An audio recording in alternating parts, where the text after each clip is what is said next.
Assalamu alaikum, dear students. Today we are going to discuss the similarities between humanistic and existential psychology.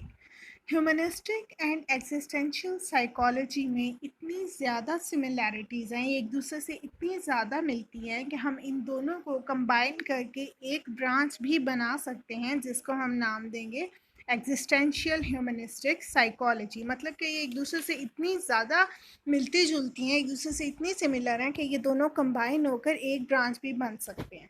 ठीक है जी। इन दोनों के अंदर जो मेजर सिमिलैरिटी है वो ये है, humans have a free will and are therefore responsible for their actions. Humans जो होते हैं उनके अंदर फ्री विल होती है। फ्री विल का क्या मतलब होता है? Freedom of choice. ठीक है, हम हमारे अंदर बाय बर्थ मतलब पैदाइशी तौर पर ही हमारे अंदर ये एक एबिलिटी है कि हम अपने डिसीजंस खुद ले सकते हैं। हमारे अंदर डिसीजन पावर है।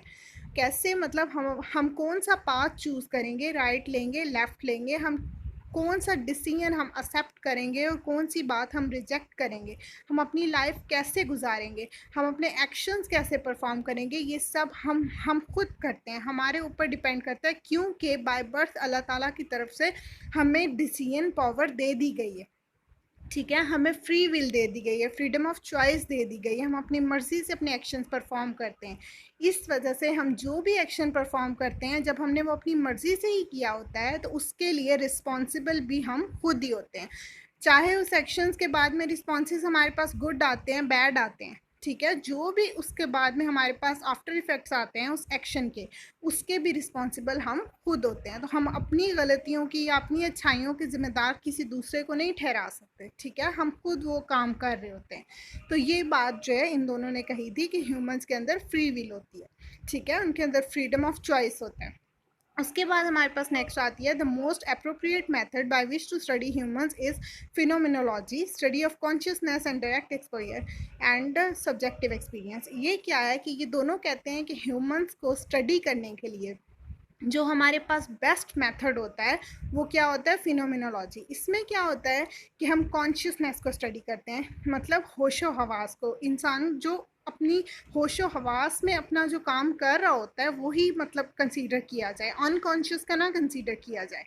ठीक है, अनकॉन्शियस वाली बातें जो उन पे ना फोकस किया जाए, जो कॉन्शियसनेस है उस पे देखा जाए। और डायरेक्ट एक्सपोजर मतलब जो सेंसरी ऑब्जर्वेशन होती हैं, हमने जो सेंसरी एक्सपीरियंसेस होते हैं जिसके अंदर हमने खुद मतलब डायरेक्ट इन्वॉल्व होते हैं, हमारे सेंसरी एक्सपीरियंसेस, हमारे सेंसरी ऑर्गन्स हमारे डायरेक्ट इन्वॉल्व होते हैं, जो डायरेक्ट हमने एक्सपीरियंस किया होता है कोई भी इवेंट, कोई भी चीज़, तो उस पर जो है वो जो ह्यूमंस की स्टडी होती है। ठीक है, जो इनडायरेक्ट हवाई बातें होती हैं उसको इन्होंने नहीं फोकस किया था।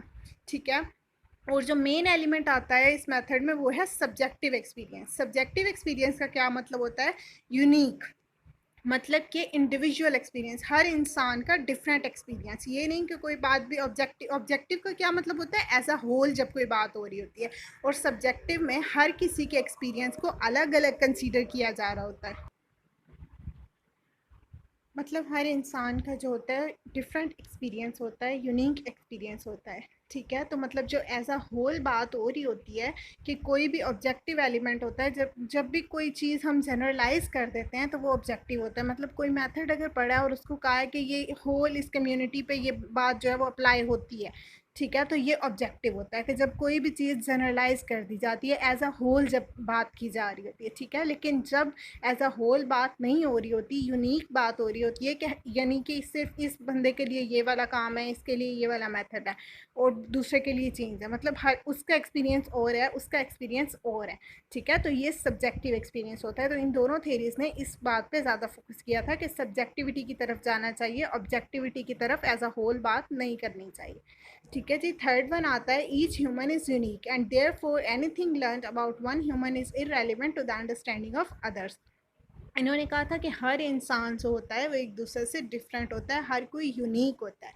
ठीक है, और अगर हम एक इंसान के बारे में कुछ जान लेते हैं और हम कहते हैं कि बाकी भी सारे ऐसे कैसे हैं, ठीक है, तो ये बिल्कुल एक गलत बात होगी। ऐसा नहीं होता, हर इंसान जो होता है वो एक दूसरे से डिफरेंट होता है। हर एक हम ग्रुप को अगर स्टडी करके होल होल मतलब कि इंसानियत में हम कहते हैं कि सारे ह्यूमंस के बारे में यही बात है, तो ये गलत होती है। ठीक है, हम किसी इंसान को जानना चाह रहे हैं तो हमें उस पर यूनिक रिसर्च करनी होगी, उसके ऊपर इंडिविजुअल रिसर्च करनी होगी। ठीक है जी। उसके बाद हमारे पास आता है नेक्स्ट वन, हेडोनिज्म। हेडोनिज्म की क्या टेक्निक होती है, उसमें ये था कि हमारी जो लाइफ का मेन एम होता है वो ये होता है कि हम प्लेयर ले सकें, ठीक है, हम अपनी लाइफ की जो सेटिस्फेक्शंस हैं, हमारी जो मेन डिज़ायर्स होती हैं लाइफ की, हम उनके अंदर प्लेयर ले सकें, प्लेयर सीख कर सकें, मतलब खुशी देख सकें, ठीक है। और हमारी जो लाइफ की मेन डिज़ायर्स होती हैं, जो होती हैं लाइफ को गुजारने के लिए, जिसमें हमारे पास हंगर, थ्रस्ट, लव एक्सेट्रा आ जाता है, तो ये जो चीज़ें होती हैं ये हाईएस्ट एम होता है लाइफ का। हेडोनिज्म ने ये कहा था, ठीक है, यानी कि हमें ज़िंदगी की खुशी चाहिए होती है, ये हमारा मेन एम होता है अपनी ज़िंदगी को गुजारते हुए। लेकिन ये दोनों टेक्निक्स जो एग्जिस्टेंशियल एंड ह्यूमनिस्टिक थे, ठीक है, इन दोनों ने कहा कि हेडोनिज्म जो है ये गलत है। इंसान का जो मेजर मोटिवेशन होता है ह्यूमन के किसी भी बिहेवियर के पीछे, वो ये नहीं होता कि उसे सिर्फ प्लेयर मिल जाए उसकी लाइफ का, ठीक है। उसका जो मेन एम होता है वो प्लेयर की बजाय या फिर पेन से भागने के बजाय ये होता है कि वो अपनी लाइफ का मीनिंग सर्च कर सके कि उससे ये जो ज़िंदगी अता की गई है इसका क्या मकसद है, उसे ये ज़िंदगी क्यों दी गई है। तो मेन जो एम होता है किसी भी इंसान की ज़िंदगी के हर बिहेवियर के पीछे, ठीक है, वो क्या होता है कि वो अपनी लाइफ का एम सर्च कर रहा होता है, ना कि जस्ट वो अपनी डिज़ायर्स पूरी कर रहा हो कि उसको मतलब हंगर है तो वो पूरा हो जाए, थर्स्ट है तो वो पूरा हो जाए, लव फीलिंग्स है तो वो पूरी हो जाए। ये इसके अलावा उसका जो मेन मकसद होता है वो मीनिंगफुल लाइफ का सर्च होता है कि उसको अपनी ज़िंदगी का मकसद पता चले कि उसको ये ज़िंदगी क्यों मिली है और फिर वो उस मकसद को पूरा करे, ठीक है। तो ये मेन एम होता है लाइफ का, ये इन दोनों ने कहा था। नेक्स्ट वन आता है कि living an authentic life is better than inauthentic life. इन्होंने कहा कि ऑथेंटिक लाइफ जो होती है वो बेटर होती है other than inauthentic life. Authentic life क्या होती है, वो लाइफ जो इंसान अपनी मर्जी से गुजार रहा होता है, जिसके अंदर हमारे जो डिसीजंस होते हैं, हमारी जो लाइफ होती है वो हमारे जो हमारा माइंड सेट होता है उसके अकॉर्डिंग होती है। मतलब जो हम सोच रहे होते हैं वही हम परफॉर्म कर रहे होते हैं, जो हमारी थॉट्स होती हैं वही हमारे एक्शन होते हैं, हम अपनी मर्जी से ज़िंदगी गुजार रहे होते हैं, ठीक है। लेकिन जो इनऑथेंटिक लाइफ होती है इसमें क्या होता है, हम किसी के इशारों पर ज़िंदगी गुजार रहे होते हैं, मतलब हमारे माइंड में और बातें होती हैं कि हम ये करना चाहते हैं, हमारी सोच कुछ और होती है लेकिन हमें एक्शंस कुछ और परफॉर्म करने पड़ते हैं, ठीक है। हम अपनी डेली लाइफ के हमारे जो डिसीजंस होते हैं सब हम खुद कुछ और लेना चाहते हैं, लेकिन हमें किसी की वजह से, हम लोगों की वजह से, लोगों को सेटिस्फाई करने की वजह से उनकी मर्जी के डिसीजंस ले रहे होते हैं।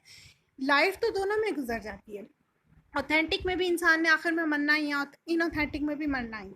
लेकिन होता क्या है कि जो ऑथेंटिक लाइफ होती है उसके अंदर इंसान को दिली खुशी मिलती है, उसकी ज़िंदगी सुकून से गुजरती है, ठीक है। उसके अंदर ऑथेंटिक डिसीजन, जब वो खुद कोई डिसीजन लेता है, अगर उसमें गलती भी होती है बाद में जाकर उसको पता चलता है कि वो डिसीजन गलत था, एनजाइटी होती है, उससे गुस्सा आता है, परेशानी होती है, डिप्रेशन होती है, लेकिन क्या होता है कि वो डिप्रेशन, एनजाइटी सब कुछ नॉर्मल होता है। क्यों? क्योंकि उसे पता होता है कि ये डिसीजन मैंने खुद लिया था, मैं खुद ही रिस्पॉन्सिबल हूँ इसके पीछे, तो मैंने खुद ही इसको ठीक करना है, ठीक है। अगर मुझसे गलती हुई है तो मैं खुद इसको सही करूँगा तो ये ठीक होगी ना।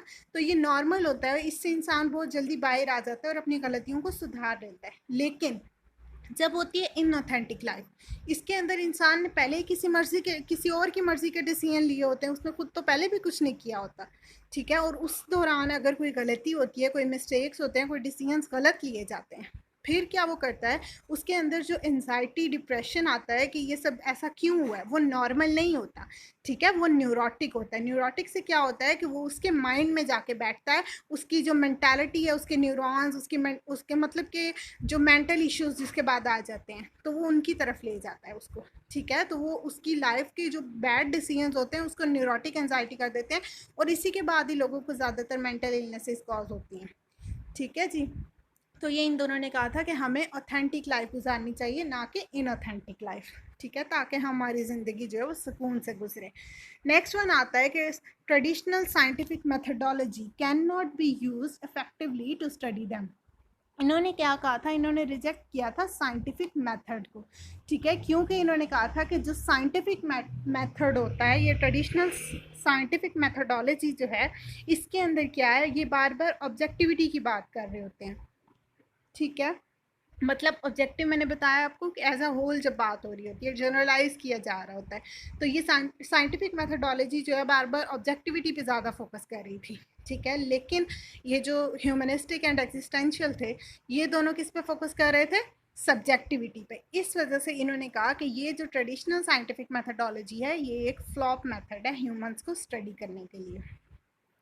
Next and the last one is humans are unique and therefore anything learned about other humans is irrelevant to the understanding of humans। वो कह रहे हैं कि humans जो होते हैं वो आपस में भी different होते हैं, ठीक है, सॉरी ह्यूमंस जो हैं वो एनिमल से डिफरेंट होते हैं। हम कोई भी रिसर्च जो है वो करते हैं और उसको हम मतलब एनिमल्स पे हम रिसर्च करते हैं और उसको हम ह्यूमंस के साथ रिलेट कर देते हैं, तो ये एक बहुत गलत मेथड है, ठीक है। फॉर एग्जांपल अगर हम देखें तो हम लर्निंग प्रोसेसेस हम पढ़ते हैं तो उसमें हमने मंकीज़ वगैरह की रिसर्च देखी, डॉग्स की देखी, तो वो कैट्स वो रैट्स वगैरह की देखी हुई हैं, ठीक है। तो वो जो सारी रिसर्च थी पेवलॉव्स वगैरह की उन सब की, तो उन्होंने क्या किया है, उन्होंने डॉग रैट्स इन सब चीज़ों पर उन्होंने रिसर्च की और उन्होंने फिर क्या कहा कि ह्यूमंस के अंदर भी ऐसे ही होता है, ठीक है। लर्निंग का यही प्रोसेस होता है ह्यूमंस के अंदर भी। इसी तरह और भी रिसर्च हम करते हैं ज़्यादातर, तो हम उनको ह्यूमंस पे कर देते हैं कि ये जो एनिमल पे एनिमल ने ऐसे एक्ट किया तो ह्यूमंस भी ऐसे ही करते हैं। लेकिन इन दोनों टेक्निक्स ने कहा कि ऐसा नहीं है, ह्यूमंस जो हैं ये सुपीरियर हैं, ये यूनिक हैं, ये इनको आप एनिमल से रिलेट नहीं कर सकते। अगर आप ह्यूमंस को जानना चाह रहे हैं तो आपको ह्यूमन पे ही रिसर्च करनी होगी, ठीक है। आप एनिमल पे रिसर्च करके ह्यूमंस की तरफ नहीं उसको कर सकते अप्लाई कि ह्यूमंस में भी ऐसा ही होगा। इनकी जो ये वाली बात है इस पर बहुत ज़्यादा क्रिटिसिज्म हुआ था बाद में कि मतलब ह्यूमंस जो है वो इजीली अवेलेबल नहीं होते हैं रिसर्च करने के लिए, तो हमें एनिमल्स पे ही पहले रिसर्च करनी होती है। तो इस वजह से इनकी इस जो यानी कॉन्सेप्ट को बहुत ज़्यादा क्रिटिसाइज़ किया गया था बाद में।